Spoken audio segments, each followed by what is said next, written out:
નમસ્કાર મિત્રો, દેશ અને દુનિયાના સૌથી મોટા સમાચારમાં આપનું સ્વાગત છે। તો આજના તાજા સમાચાર મેળવવા માટે વિડીયોને અંત સુધી જોતા રહો અને આવા જ દરરોજના સમાચાર સૌથી પહેલા મેળવવા માટે આ ચેનલને સબસ્ક્રાઇબ કરવાનું ના ભૂલતા। तो दोस्तों आज प्रथम समाचार विषे बात करिए तो वरसादनो बीजो राउंड गुजरातमां कई तारीखे शरू थशे अने केवो जोवा मळशे, कया कया गामडामां केटला वरसाद पड़शे, कया जिल्लामां केटला इंच सुधीनो वरसाद वरसशे ते लईने आखी अपडेट मित्रों सामे आवी चूकी छे। अंबालाल पटेलथी पण मित्रों एक नवी आगाही सामे आवी छे, एना उपर विस्तारथी बात करीए एनी पहेला जणावी दઈએ मित्रों अंबालाल पटेलना जणाव्या अनुसार नवो वरसादनो बीजो राउंड 15 तारीख सुधीमां घणा बधा राज्योमां એટલે કે ગુજરાત, મહારાષ્ટ્ર આ બધા વિસ્તારમાં શરૂ થઈ જશે। ગુજરાતમાં પણ વરસાદની શરૂઆત 14 થી 15 તારીખની વચ્ચે ધીમી ધારે થઈ જશે તેવું મિત્રો અંબાલાલ પટેલે કહ્યું છે। અને બીજા નંબર ઉપર મિત્રો તમને અહીંયા જણાવી દઈએ તો મધ્ય ગુજરાત અને કેટલાક અન્ય વિસ્તારોમાં હળવાથી મધ્યમ વરસાદી ઝાપટા પડી શકે તેવી આગાહી છે। મિત્રો વરસાદનો પહેલો રાઉન્ડ જે આવ્યો હતો ગુજરાતમાં 1 થી 10 તારીખની વચ્ચે આપણે જોયું કે ખૂબ જ મિત્રો અતિ ભારે વરસાદનો રાઉન્ડ કહી શકાય, કારણ કે અમુક વિસ્તારમાં 100 ઇંચના વરસાદ, સુરત લાગુના વિસ્તારોમાં પૂર જેવી પરિસ્થિતિ, સૌરાષ્ટ્રમાં ભાવનગર, જૂનાગઢ, ગીર સોમનાથ, જૂનાગઢની અંદર, અમરેલીની અંદર આ બધી જગ્યાએ પૂર જેવી પરિસ્થિતિ જોવા મળી હતી। પરંતુ જે આ બીજો રાઉન્ડ છે કે જે 15 તારીખ આસપાસ આવવાનો છે ગુજરાતની અંદર, એ મિત્રો તમને એટલો બધો વધારે ઘાતક જોવા નહીં મળે। આની અંદર મિત્રો 1 થી 2 ઇંચ સુધીના છૂટાછવાયા વરસાદ આખા ગુજરાતમાં પડશે, એટલે પહેલા જે વિસ્તારોમાં વરસાદ પડ્યા છે ત્યાં થોડું મિત્રો પાણી મળી જાય પાકોને એટલો મિત્રો વરસાદ પડી જશે। બાકી કોઈ મોટો 8 કે 10 ઇંચનો વરસાદ બીજા રાઉન્ડમાં દેખાતો નથી ઓલ ઓવર ગુજરાતની અંદર। બીજા નંબર પર હવામાન નિષ્ણાંતના અનુમાન મુજબ 27 થી 30 તારીખે જે તારીખ આવવાનો છે રાઉન્ડનો, એટલે વરસાદનો જે ત્રીજો રાઉન્ડ કે જે આ મહિનાના છેલ્લા 5 દિવસમાં આવશે, 25 થી 30 તારીખની વચ્ચે આવશે। અંબાલાલ પટેલે પણ એ આગાહી આપી છે। આની અંદર તમને સારા વરસાદો જોવા મળશે, એની અંદર મજબૂત સિસ્ટમ ગુજરાત રાજ્ય ઉપરથી પસાર થશે અને આજે જુલાઈ મહિનો છે એના અંતિમ 5 દિવસ અને આવનારા ઓગસ્ટ મહિનાના પ્રથમ દિવસમાં કે જે મિત્રો ત્રીજો રાઉન્ડ આવશે એ ફરીથી પહેલા રાઉન્ડ જેવો જ હશે। 12, 13, 15 ઇંચ સુધીના વરસાદ પડી શકવાનું અનુમાન લગાવવામાં આવ્યું છે। બાકી મિત્રો તમારા ગામમાં હાલ અત્યારે યોગ્ય વરસાદ પડી ચૂક્યો છે કે નહીં, કે વરસાદની જરૂર છે કે નહીં, ગામના નામ સાથે કોમેન્ટમાં લખીને જણાવી આપજો। ત્યાર પછીના સમાચાર જોઈએ તો યુદ્ધ હવે મોટા પાયે અત્યારે ચાલુ થઈ ચૂક્યું છે, જેનો ડર હતો ફરીથી મિત્રો એ બધી જ ઘટનાઓ બનવાની શરૂઆત થઈ ચૂકી છે। જ્યાં મિત્રો ઈરાન અને અમેરિકાએ જે યુદ્ધ વિરામની જાહેરાત કરી હતી એને 1 મહિનો પૂર્ણ થયો છે, ત્યાં જ અત્યારે ફરીથી મોટા પાયે મિત્રો હુમલાઓ શરૂ થઈ ચૂક્યા છે। ગમે ત્યારે સ્ટ્રેટ ઓફ હોર્મુઝ બંધ થઈ શકે અને આને લઈને સૌથી મોટો ડર સતાવી રહ્યો છે કે ભારતને આની શું અસર પડશે, કારણ કે જ્યારે પહેલો યુદ્ધ આ યુદ્ધનો જે પહેલો તબક્કો હતો એટલે કે આજથી 2-3 મહિના પહેલા, ત્યારે મિત્રો તમને યાદ હશે કે મોદીજીએ કહ્યું હતું કે લોકડાઉન જે કોરોનામાં લોકડાઉન લાગ્યું હતું એવો સમય ફરીથી આવી શકે। બીજા નંબરે આપણે જોયું કે પેટ્રોલમાં ખૂબ જ ભાવ વધ્યા, ડીઝલની અંદર ભાવ વધ્યા, ગેસ સિલિન્ડર 100 રૂપિયા મોંઘો થયો અને બધી જ વસ્તુઓ ટૂંકમાં જે છે તે તમે જોયું કે અફરાતફરી મચી ગઈ હતી યુદ્ધના પહેલા તબક્કામાં। પછી યુદ્ધ વિરામ થયું એટલે ઘણી બધી વસ્તુઓમાં રાહત મળી હતી, ફરીથી મિત્રો બધું ચાલવા લાગ્યું હતું। પરંતુ હવે ફરીથી આજે અમેરિકા અને ઈરાનનું યુદ્ધ છે તે હવે એક મોટા પાયે શરૂ થઈ ચૂક્યું છે, બિગ સ્કેલ ઉપર। ત્યારે અમેરિકા અને ઈરાન વચ્ચેનો જે તણાવ છે તે ચરમસીમાએ હવે પહોંચી ચૂક્યો છે। આટલું જ નહીં, ડોનાલ્ડ ટ્રમ્પને મારી નાખવા માટે ઈરાન જે છે તે અહીંયા કાવતરું ઘડી રહ્યું હોય તેવા પણ સમાચાર છે। અને સૂત્રો અનુસાર માહિતી આવી છે, સેટેલાઇટમાંથી એક પિક્ચર સામે આવ્યો છે, એક ફોટો સામે આવ્યો છે કે ઈરાન ચોરી છુપેથી જે છે તે પરમાણુ બનાવી રહ્યું હોય, પરમાણુ બોમ્બ બનાવી રહ્યું હોય તેવો ફોટો સામે આવ્યો છે। આનાથી હવે અમેરિકા હાફળું ફાફળું થઈ ચૂક્યું છે, કારણ કે અમેરિકા કોઈ પણ હાલતમાં ઈરાનને આ બોમ્બ બનાવવા દેશે નહીં। અને આના વિશે ઊંડા ઉતરીએ તો અમેરિકન સેન્ટ્રલ કમાન્ડ મુજબ આ હુમલાના જવાબમાં અમેરિકા ઈરાનની તમામ સૈન્ય ક્ષમતાઓને નિશાન બનાવી રહ્યું છે। ગઈકાલે રાત્રિના મિત્રો હુમલાઓ શરૂ થઈ ચૂક્યા છે, જેની અંદર એક બાજુ ઈરાન જે છે તે મિત્રો હુમલા કરી રહ્યું છે બહેરેન અને કુવેત ઉપર, ત્યારે બીજી બાજુ અમેરિકા ઈરાન ઉપર તૂટી પડ્યું છે। ત્યારે આ હુમલાઓ જો ટૂંક સમયમાં બંધ નહીં થાય અને તો મિત્રો જે છે તે સ્ટ્રેટ ઓફ હોર્મુઝનો રસ્તો ઈરાન બંધ કરી શકે અને જેવો એ રસ્તો બંધ થશે વિશ્વના તમામ દેશોને એની અસર પડવાની શરૂઆત થઈ જશે। કારણ કે આપણે આની પહેલા પણ જોયું છે કે જ્યારે આ સ્ટ્રેટ ઓફ હોર્મુઝ નામનો રસ્તો બંધ થાય છે ત્યારે શું પરિસ્થિતિઓ બને છે, કારણ કે આની પહેલા જ્યારે આ રસ્તો બંધ થયો ત્યારે ભારતમાં ઓઇલ, પેટ્રોલ, ડીઝલ, ગેસ આવવાનું બંધ થઈ ચૂક્યું હતું। ઇવન ભારતમાંથી જે વસ્તુઓ બહાર જાય છે, આયાત નિકાસ જે થાય છે એ એટલે કે જે વ્યાપારો થાય છે, ઉદ્યોગો થાય છે, બધા અટકી જતા હોય છે અને યુદ્ધની પરિસ્થિતિને કારણે મધ્યમ વર્ગ અને ગરીબ વર્ગના લોકોએ જે છે તે સૌથી મોટી હાલાકી ભોગવવાનો વારો આવતો હોય છે। ત્યારબાદ જોઈ લઈએ તો મોબાઈલ રિચાર્જ હવે સસ્તા થશે, સૌથી મોટા સમાચાર અત્યારે હાલ આવી રહ્યા છે, તેના ઉપર વિસ્તારથી સમજીએ તો જી હા દર્શક મિત્રો, મોબાઈલ ફોનની અંદર જે તમે બેલેન્સ પુરાવો છો એટલે કે રિચાર્જ પુરાવો છો, છેલ્લા ઘણા બધા મહિનાઓથી મિત્રો આના ભાવ ખૂબ જ વધી રહ્યા છે. પહેલા 200 રૂપિયાની અંદર મિત્રો રિચાર્જ મહિનાનું થઈ જતું હતું, હવે 300-400 રૂપિયા સુધી મિત્રો કરાવવું પડતું હોય છે. ત્યારે વધતા જતા ભાવથી પરેશાન છો અથવા તમે યુઝર્સમાં સામેલ થાવશો કે જેઓ ઘરમાં વાઈફાઈ હોવાને કારણે મોબાઈલ ડેટાનો બિલકુલ ઉપયોગ નથી કરતા, છતાં પણ મિત્રો તમારે દર મહિને મજબૂરીમાં મોંઘા ડેટાવાળો પ્લાન કરાવવો પડે છે, તો મિત્રો તમને ટૂંક જ સમયમાં ખૂબ જ રાહતના સમાચાર મળી શકે, કારણ કે મોબાઈલ ફોનમાં જે તમે બેલેન્સ અને રિચાર્જ પુરાવો છો તેના માટે રાહતના સમાચાર આવી શકે. ટેલિકોમ કંપની ટ્રાય એટલે કે મિત્રો ટ્રાય એ સંસ્થા છે કે જે ઓનલાઈન મિત્રો જે આ સિમ આવે છે, જે મિત્રો કંપની છે ટેલિકોમની એ બધી સંભાળે છે. તો આ જે ટ્રાય કંપની છે તેમણે એક નવો ડ્રાફ્ટ રજૂ કર્યો છે જે તમારા ખિસ્સાનો બોજ જે છે તે અડધો કરી શકે. કઈ રીતે? તો સરકારના આ નવા પ્લાનથી જે રિચાર્જ પ્લાન માટે તમારે આજે 300 રૂપિયા ચૂકવવા પડે છે, આગામી સમયમાં મિત્રો એ જ પ્લાન માટે 100 થી 150 રૂપિયામાં પ્લાન તમને મળી શકે તેવું પણ કેટલાક ડેટાઓ અનુસાર સામે આવ્યું છે. હવે આ જે નવો નિયમ છે તે કેવી રીતના કામ કરશે, તેનાથી કોને ફાયદો થશે તેના વિશે વિસ્તારથી સમજાવીએ તો આના માટે ટ્રાય મિત્રો જે કંપની છે તેમણે એક ડ્રાફ્ટ બનાવ્યો છે અને આ જે ડ્રાફ્ટ છે તે મિત્રો રજૂ કરવામાં આવ્યો છે. આ પાસ થશે તો મિત્રો આવનારા સમયમાં તમને મોબાઈલ ફોનના રિચાર્જો છે તે હાઈ લેવલ ઉપર સસ્તા થતા જોવા મળી શકે.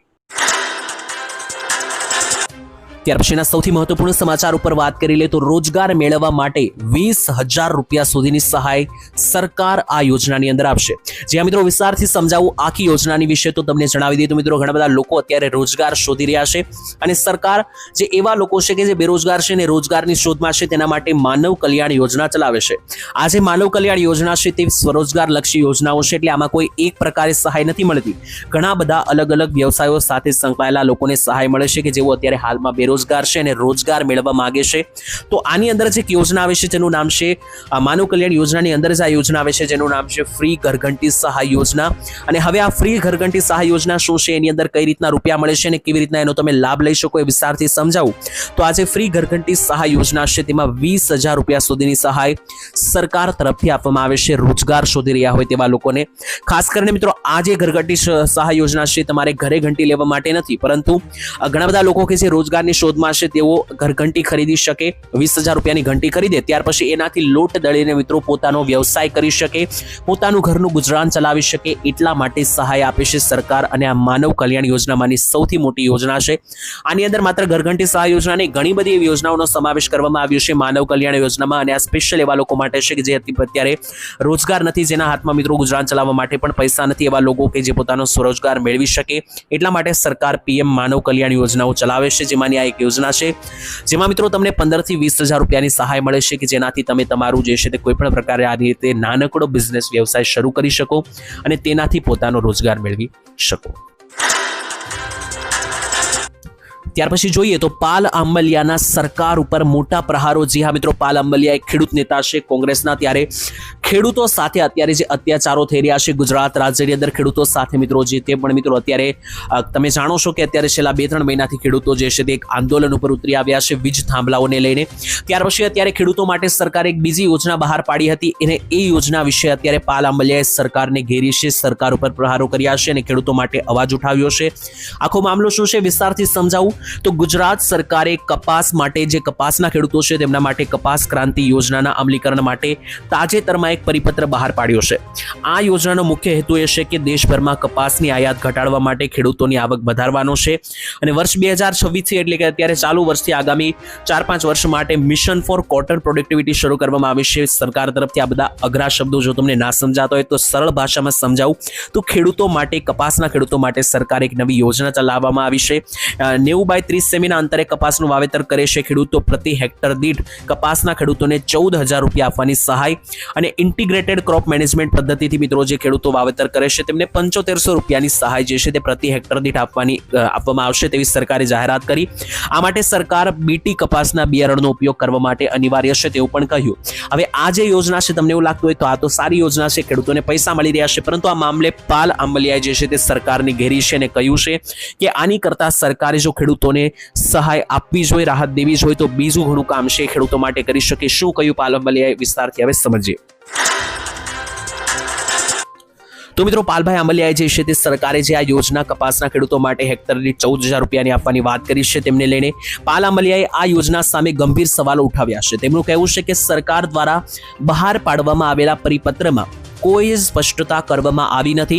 ખેડૂતોને બિયારણ આપવામાં આવશે કે રોકડા સહાય મળશે એની પણ કોઈ સરકારે સ્પષ્ટતા નથી કરી. સાથે મિત્રો તેમણે આરોપ લગાવ્યો છે કે જ્યારે ખેડૂત ઓનલાઈન પોર્ટલ ઉપર અરજી કરવા જાય છે એટલે યોજનામાં સરકારે સહાયની જાહેરાત તો કરી દીધી, પરંતુ જ્યારે ખેડૂતો ઓનલાઈન પોર્ટલ ઉપર જાય છે, ફોર્મ ભરે છે સહાય માટે, ત્યારે ઓનલાઈન પોર્ટલ ઉપર અરજી કરવા માટે વીસી તમને જણાવી દેશે કે સહાય માત્ર 3 ફૂટના અંતર વાવેતર કરનારને જ મળશે. પાલ આંબલિયા મુજબ ગુજરાતના મોટાભાગના ખેડૂતો 4 થી 6 ફૂટના અંતરે કપાસનું વાવેતર કરે છે, તો જો 3 ફૂટના અંતરે ઓછા અંતરે કોઈ વાવેતર કરતું નથી અને માત્ર આ ઓછા અંતરે જે વાવેતર કરતું હોય તેને જ સહાય મળશે તેવું ગણવામાં આવે છે, જેથી ખેડૂતોને મૂર્ખ બનાવવાનો પ્રયાસ ગણાવ્યો છે પાલ આંબલિયાએ આ યોજનાને. સાથે પાલ આંબલિયાએ મિત્રો રાજ્યના કૃષિ મંત્રી જીતુભાઈ વાઘાણી અને મુખ્યમંત્રીનો સીધો જવાબ કર્યો છે કે જો તેમને ખરેખર ખેડૂતોનું ભલું કરવું જ હોય તો આ યોજનાની જગ્યાએ તેમણે કેન્દ્ર સરકારમાં રજૂઆત કરવી જોઈએ. એટલે કે મિત્રો તેમણે કહ્યું કે કપાસ પરની જે આયાત ડ્યુટી સરકારે અત્યારે હાલમાં અમેરિકા માટે 0% કરી છે, તેને વધારીને 12 થી 20% કરી દેવી જોઈએ. એટલે સરકાર કપાસની અમેરિકા પાસેથી જે ખરીદી કરવાની ડ્યુટી જે 0% કરી છે આયાત ડ્યુટી, એની જગ્યાએ જો અમેરિકાની ડ્યુટી 20% સુધી કરી દે તો ગુજરાતના ખેડૂતોના કપાસના ભાવ ઓટોમેટિક વધી જાય, ખેડૂતોને ઓટોમેટિક રાહત મળે, પછી આ યોજનાની જરૂરિયાતો ના પડે, એવું પણ પાલ આંબલિયાએ મિત્રો અહીંયા કહ્યું છે. તો મિત્રો આ બધી વાતથી તમે સહેમત છો કે નહીં, ખાસ મિત્રો નીચે કોમેન્ટમાં લખીને જણાવી આપજો. ત્યાર પછીના મહત્વના સમાચાર વિશે વાત કરીએ તો ગુજરાત રાજ્યના ઘણા બધા વિસ્તારોમાં વરસાદ ના આવવાને કારણે ખેડૂતોને કુદરતી હાલાકીનો સામનો કરવો પડી રહ્યો છે અને અત્યારે ફરી એકવાર ખેડૂતોના ઘણા બધા વીઘાઓમાં જે છે તે મિત્રો હજારો વીઘાઓ હવે સુકાઈ રહ્યા છે વરસાદ ના પડવાને કારણે. તમને એવું થતું હોય કે 1 થી 10 તારીખમાં તો ઘણો વરસાદ પડ્યો છે, 20, 25, 100 ઇંચના વરસાદ સુરતમાં પડ્યા છે. તો મિત્રો આ વાત જે છે તે અમુક વિસ્તારો માટે નથી. જણાવી દઈએ મિત્રો પહેલો જે રાઉન્ડ હતો એ સારો હતો, પરંતુ અમુક જિલ્લાઓ માટે જેમ કે સુરત, નવસારી, વલસાડ, સૌરાષ્ટ્રમાં ડાંગ, સૌરાષ્ટ્રની અંદર ગીર સોમનાથ, જુનાગઢ, ભાવનગર, અમરેલી, જુનાગઢ આ બધા વિસ્તારોમાં વરસાદ સારો રહ્યો, પરંતુ બાકીના જિલ્લા છે જેમ કે દ્વારકા, જામનગર, મોરબી, ઉત્તર ગુજરાતમાં જઈએ તો પાટણ, બનાસકાંઠા, ઉપર મિત્રો જોઈએ તો કચ્છ, આ બધા જિલ્લાઓમાં બિલકુલ વરસાદ પડ્યો નથી. અને આને કારણે ખેડૂતોએ જે પાક વાવ્યા છે તે હવે સુકાઈ ચૂક્યા છે અને એવું પણ નથી કે બીજા રાઉન્ડમાં રાહત મળે, કારણ કે તમે જાણો છો કે જે પહેલો રાઉન્ડ પડે છે એ સારો પડવો જોઈએ, પરંતુ અત્યારે જે આ બીજો વરસાદનો રાઉન્ડ આવવાનો છે એમાં 2 થી 3 ઇંચના વરસાદો છે, કોઈ મોટા એવા વરસાદો ખાસ નથી. એનાથી બીજા રાઉન્ડમાં પણ ખેડૂતોને કોઈ રાહત મળે હમણાં એવું દેખાઈ રહ્યું નથી. આને કારણે ખેડૂતો અત્યારે ખૂબ જ ચિંતિત છે. જણાવી દઈએ શું છે આખો મામલો.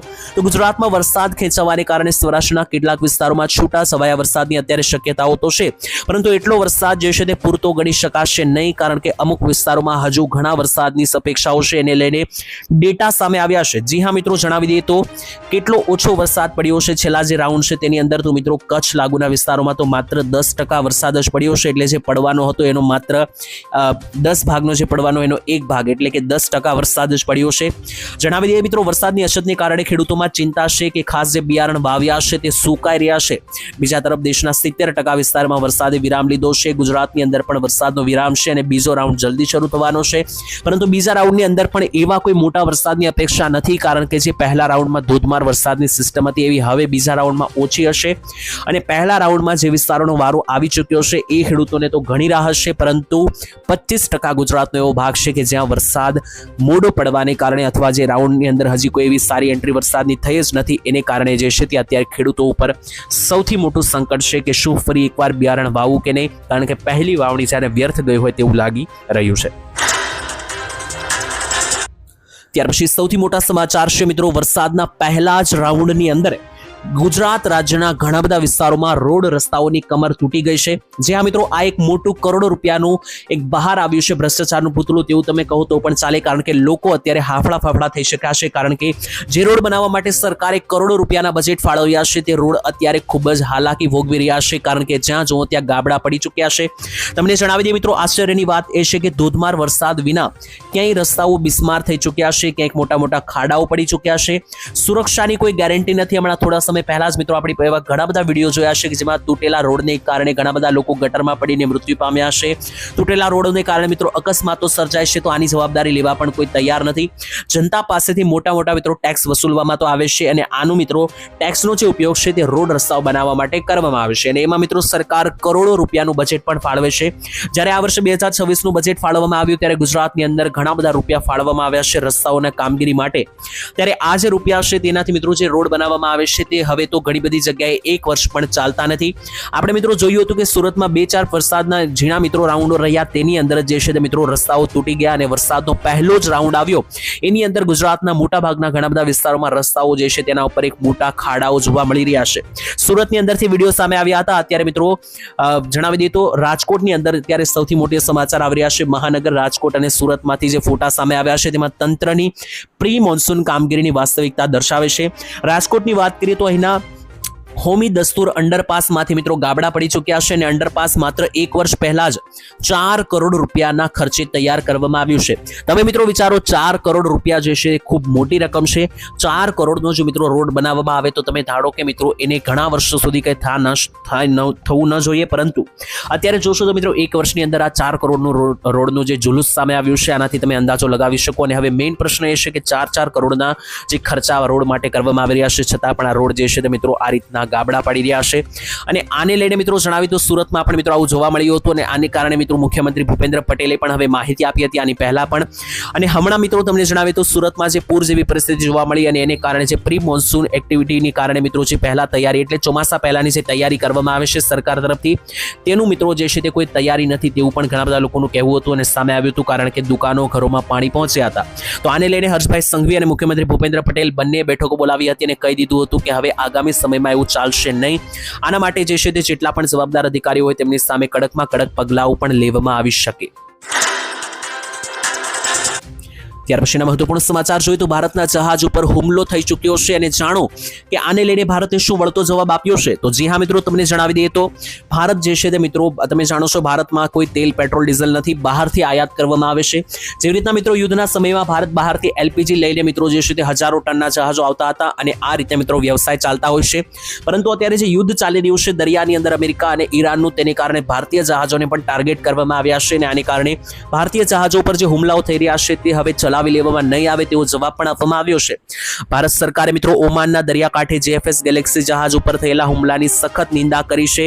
રવિવારે જારી કરાયેલા એક નિવેદનમાં વિદેશ મંત્રાલય તરફથી જાહેર કરવામાં આવી છે માહિતી, અને રણધીર જયસ્વાલ મિત્રો વિદેશ મંત્રાલય જે સંભાળે છે તેમણે પણ કહ્યું કે બોર્ડની અંદર રહેલા 11 ભારતીયોમાંથી 10ને સુરક્ષિત રીતે બચાવ કરી લેવામાં આવ્યો છે. જ્યારે આજે હુમલો થયો જહાજ ઉપર, તેમાં એક ભારતીય નાગરિક હજુ પણ ગુમ થયેલો છે.